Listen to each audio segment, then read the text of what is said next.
How can mindfulness change the culture of an organization? Let's define mindfulness. Mindfulness is knowing yourself to be centered and grounded. It's about increasing self-awareness so you can make better decisions.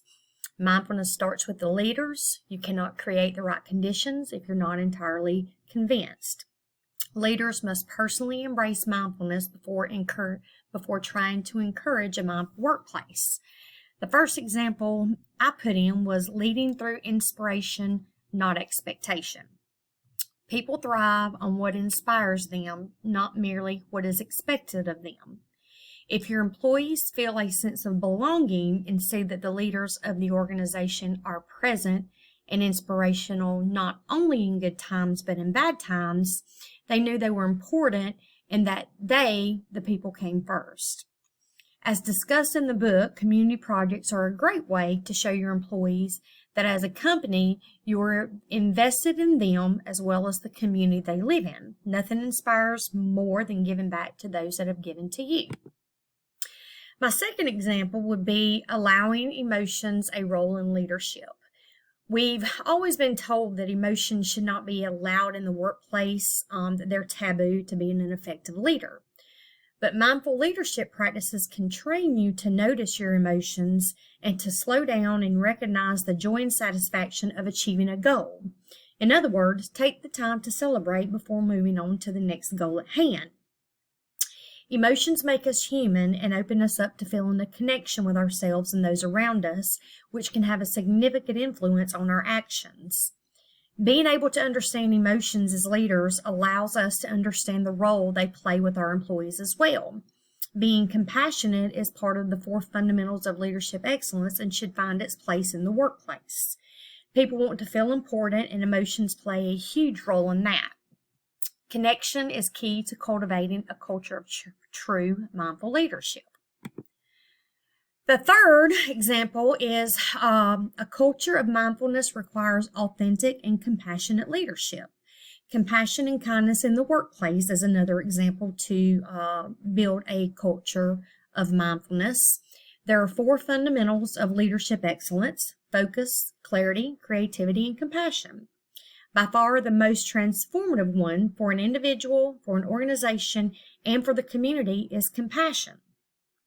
Authentic training in mindful leadership strengthens the unselfish, generous qualities we also need to truly lead, rather than merely manage or execute.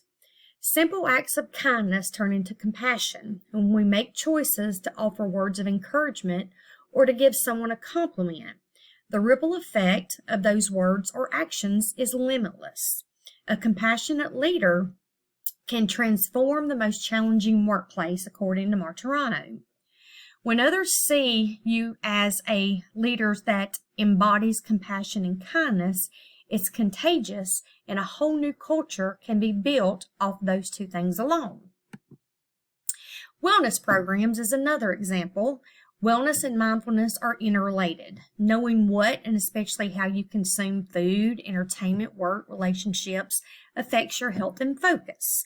Also, marrying mindfulness and physical activity reduce stress and boost positivity.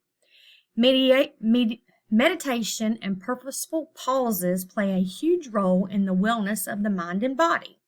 There are many different forms of meditation that we practiced during the course of this class, and they each had different results. Finding a wellness program that is beneficial to all employees at an organization is a great way to help cultivate a new culture of good and healthy employees. You can't push meditation on everyone, but giving everyone a choice to participate in a good place is a good place to start. Set aside 30 minutes a day for everyone to enjoy some type of slow down and detox. That's a show of concern for the health of your employees, and you can call them mindfulness breaks. The 5th example is focused around leaders. Is how you can accomplish a culture of change with mindfulness is for the leaders of the organization to consistently embody leadership presence. We discussed the idea of being fully present during this entire class and how you accomplish reaching that point.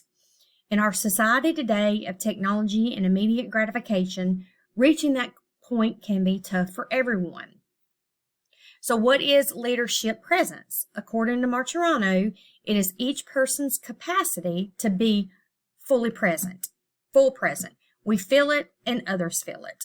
These leaders are non-judgmental, open-minded, open-hearted, self-aware, patient, humble, trusting, collaborative, and compassionate.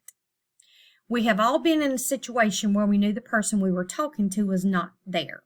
They were either checking their phone or typing on the keyboard. It's frustrating to know you're not being paid attention to.